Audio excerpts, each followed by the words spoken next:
bareng-bareng di kasus ini sekitar 1 tahun kurang lebih, dan saya benar-benar melihat kami dari korban itu diantar menuju ke ujung keadilan, walaupun memang masih cukup berat ya, apalagi momentum sekarang ini kalau kita lihat belum ada hal yang cukup bagus ketika kasus-kasus sekarang yang tereduksi, kasus-kasus yang lebih berat tiba-tiba pelakunya bebas dan lain-lain. Tapi perlu teman-teman wartawan ketahui bahwa Kejaksaan Negeri Jakarta Selatan kemarin itu melakukan terobosan yang luar biasa, walaupun ketika vonis juga itu di hakim ya. Terkait restitusi itu ada terobosan yang luar biasa dari tuntutan. Saat itu ada tuntutan restitusi, dan jika tidak bisa dipenuhi maka ada tambahan hukuman 3 tahun kalau nggak salah dari jaksa. Tuntutannya seperti itu, tetapi oleh hakim dianulir, kemudian diganti dengan jika ada permasalahan lagi bisa dilakukan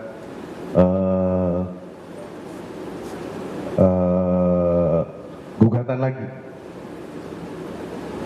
Sebelum ini kemarin kita juga beberapa kali diskusi dengan Bang siapa yang sekarang di Kejaksaan Agung, yang udah pindah ke Kejaksaan Agung yang di sini, Bang Hafiz. Bang Hafiz kemarin menjelaskan bahwa Bang Jo, ini kita akan lakukan eksekusi sesuai dengan putusan, tetapi jika ada kurang puas, karena kita sudah maksimal melakukan tuntutan, nanti kita siap untuk gugat lagi aja. Nah itu mungkin nanti dari Melissa bisa menjelaskan, karena ini kan belum selesai ya sebenarnya, belum selesai, masih ada satu lagi kasusnya Mario Dendi yang belum disidangkan ya, yaitu terkait sama pencabulan yang diadukan sama keluarga anak AG, pelaku juga. Nah, dengan hal-hal yang sudah dilakukan Kejari Jaksel ini, saya masih optimis. Jadi tetap bersama korban, lawan sampai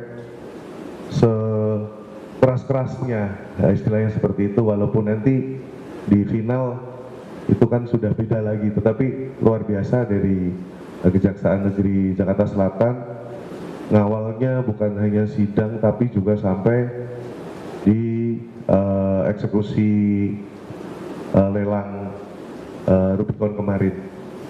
Yang kedua, LPSK, terima kasih sekali, seperti keluarga baru bagi kami karena pendampingannya luar biasa, terus menerus, walaupun diserang sana sini. Kita tahu juga dari LPSK kemarin awal-awal ketika sidang, jadi yang diserang-serang kan LPSK, angka ini dari mana dan lain-lain. Dan kami dari keluarga nggak bisa membalas itu semua, hanya titip banyak banget kasus yang mestinya dikawal seperti ini gitu. Jadi jangan sampai harapan-harapan kami masyarakat mau kemana lagi gitu loh.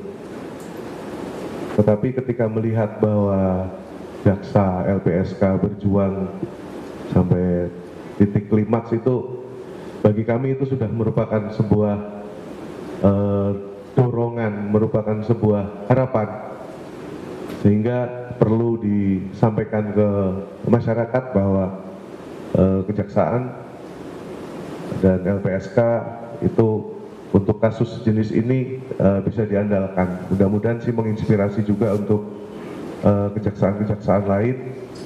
Mudah-mudahan dengan momentum ini kita bisa makin berjuang lagi, karena memang perjuangan kita masih panjang, dan besar harapan kami supaya teman-teman media juga terus mengabarkan hal-hal seperti ini, bukan buat apa-apa, bukan buat David, tapi kita lihat di minggu ini banyak sekali kasus yang membuat kita sedih sebenarnya, terutama kalau kita orang tua, bapak atau ibu melihat anaknya sampai kayak kemarin dilindas, kemudian pelakunya bebas, itu sesuatu yang harus dihilangkan. Jadi itu dari kami. Terima kasih. Wassalamualaikum warahmatullahi wabarakatuh.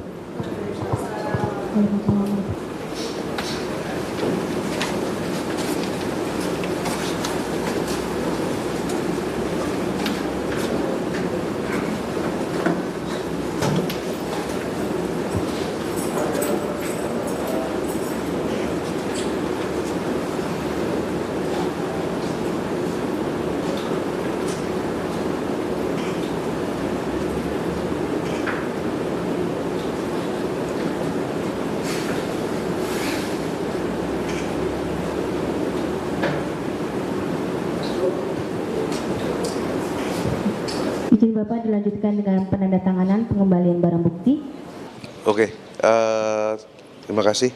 Assalamualaikum warahmatullahi wabarakatuh. Jadi ini restitusi tahap pertama terkait yang ada di vonis mobil Rubicon. Kemudian masih ada restitusi lagi terkait duit ya. Totalnya kan 25 sekian. Nah, kemarin kita sudah diskusi dengan Kasipidum ya Bang Hafid. Di sini juga di Kejaksaan Negeri Jakarta Selatan, kemudian beliau memberikan arahan bahwa nanti alurnya adalah dari jaksa akan menghadirkan pelaku untuk ditanya komitmennya terkait restitusi. Jadi kurang lebih akan dimintai keterangan atas yang tertanggung ini, apakah bersedia, jika bersedia berapa, dan lain-lain yang lebih teknis dari pihak kejaksaan lebih paham itu. Nanti kemudian dari jaksa akan memberitahukan ke kami.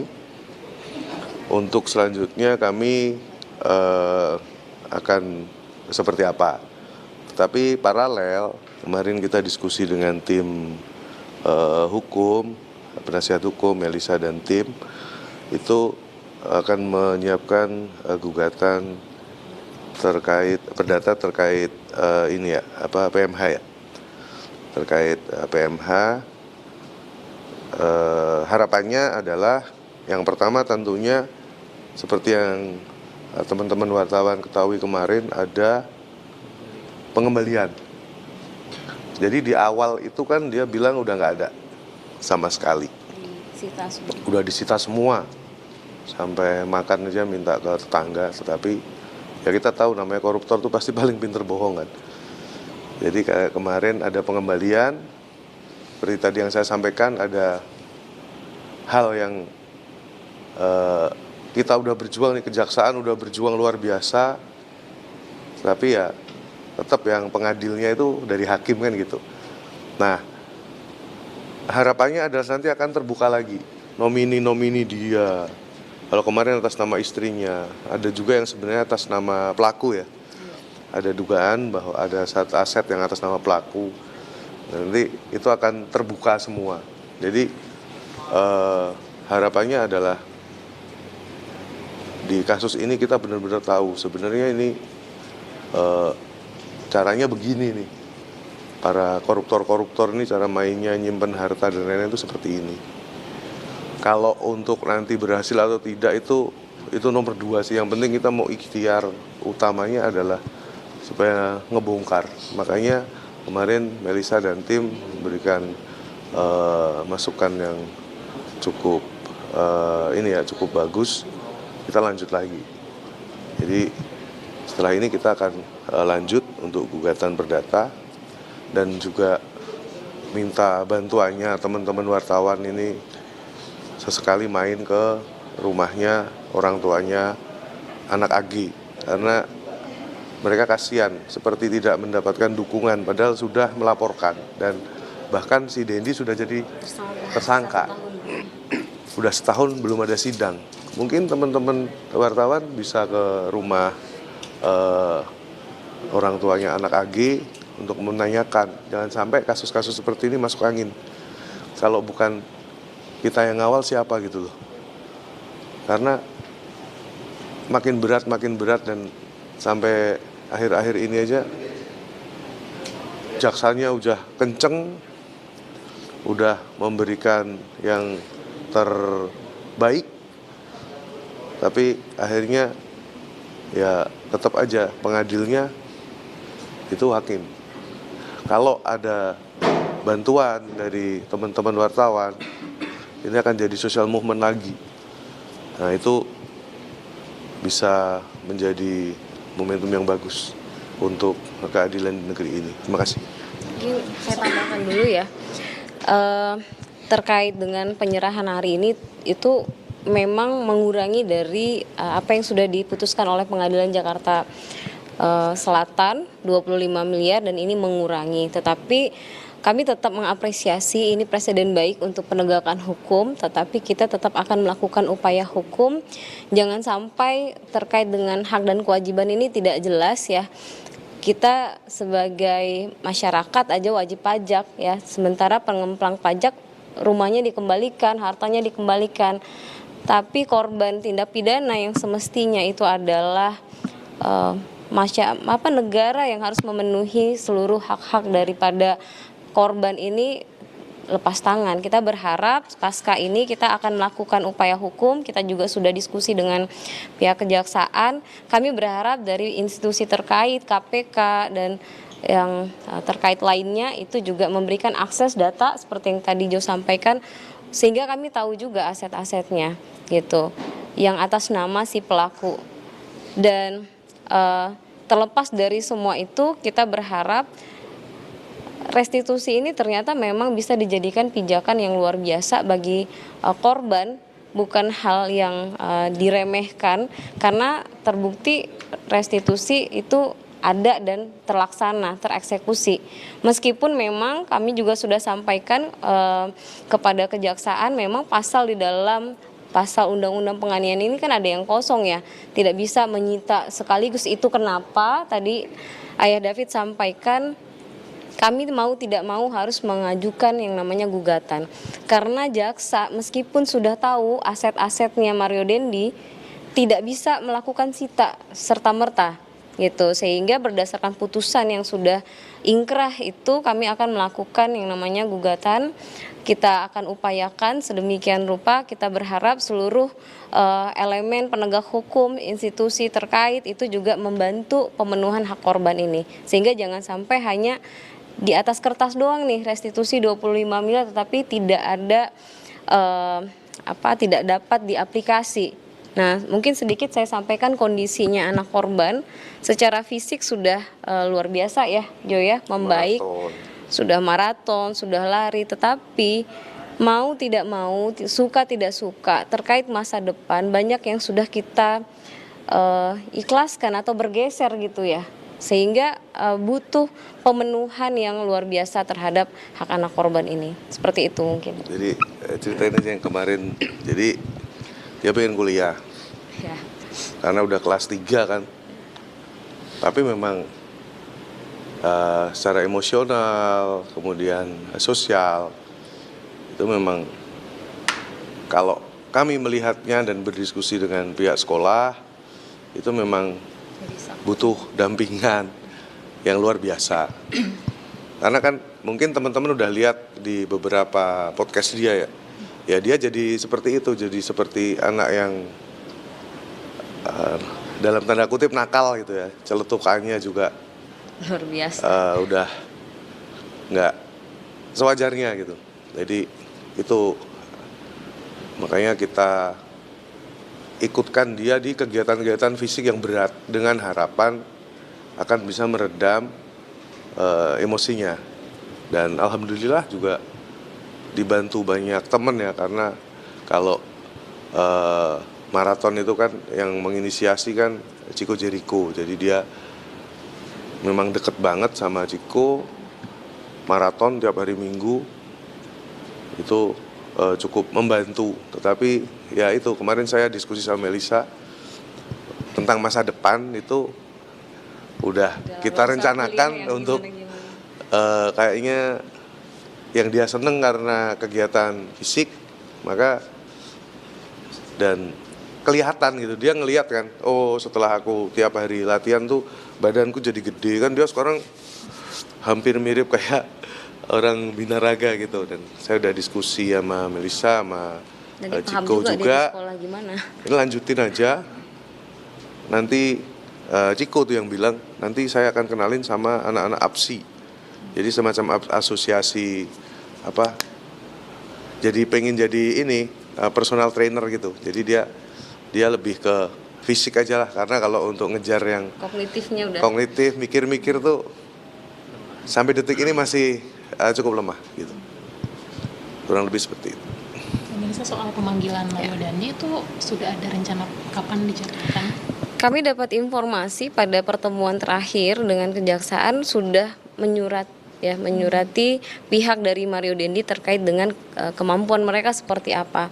Saya rasa di persidangan pun mereka ketika dipanggil orang tuanya untuk dipertanyakan kemampuannya, pertanggungjawabannya, mereka hanya mengirimkan surat dan menyampaikan tidak ada harta benda dan lain sebagainya.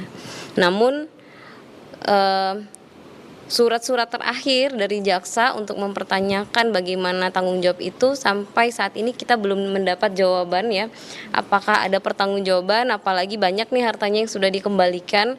Dan di dalam undang-undang itu kan disebutkan pihak ketiga itu bisa melibatkan dirinya melakukan pemenuhan tanggung jawab atas anaknya ini gitu. Kalau orang tuanya merasa bertanggung jawab, tapi mungkin orang tuanya tidak merasa bertanggung jawab, ya kita ikuti koridor hukumnya, mereka seperti apa respon terhadap surat-surat dari kejaksaan, yaitu di luar kontrol kita. Yang pasti upaya hukum tetap akan kita lakukan. Sebenarnya ada tenggat waktu pembayaran restitusi, tenggat waktu? Dari membaca putusan tidak ada tenggat waktu, seumur hidup ini akan menjadi hutangnya Mario Dandi. Sehingga makanya saya bilang kita butuh komitmen dari institusi terkait ya. Ketika dia memiliki harta, maka kita bisa menggugat itu. Karena dia punya hutang masih 24 miliar sekian ya gitu. Ini lagi-lagi adalah yang namanya hak dan kewajiban, tentu ini harus jelas, harus ada kepastian hukum. Makanya kami mendorong juga kepada DPR, ayolah perbaiki undang-undang ini biar ada kepastiannya, biar kita masih punya energi. Belum tentu semua orang memiliki energi untuk melakukan upaya hukum terus-menerus gitu. Gugatan perdatanya dilayangkan kemarin rencananya ke PN Selatan lagi atau Kemungkinan karena memang sesuai dengan putusan, karena kan gugatan ini based on putusan ya. Di dalam putusan sudah disampaikan sebenarnya, karena putusan pada saat itu yang mewakili korban adalah jaksa, kita berharap ini akan terus bersama-sama gitu, karena yang mengeksekusi kan nanti jaksa juga. Tetapi kita akan lakukan gugatan itu berdasarkan putusan pengadilan yang disampaikan oleh hakim. Memang kita punya hak untuk melakukan itu gitu. Terus itu tambahan untuk teman-teman wartawan, mungkin ada yang tahu, karena beberapa teman wartawan ada yang infoin juga terkait beberapa aset dia yang sampai sekarang masih dipakai. Itu ada beberapa tempat, itu netizen juga banyak yang tahu itu. Mungkin teman-teman bisa mendalami itu, sama yang tadi yang saya pesenin, coba sekali-kali tengok itu, kasihan orang tuanya Agi. Iya, kasihan. Nggak ada yang ngawal soalnya. Sudah 1 tahun masih digantung, masih berstatus tersangka, dan kita belum sama sekali mendapat informasi ya bahwa itu dihentikan. Iya. Kok bisa sih 1 tahun jadi tersangka tanpa proses hukum lebih lanjut? Itu aneh sekali sebenarnya. Gitu. Oke. Itu ya. Terima kasih. Terima kasih. Iya.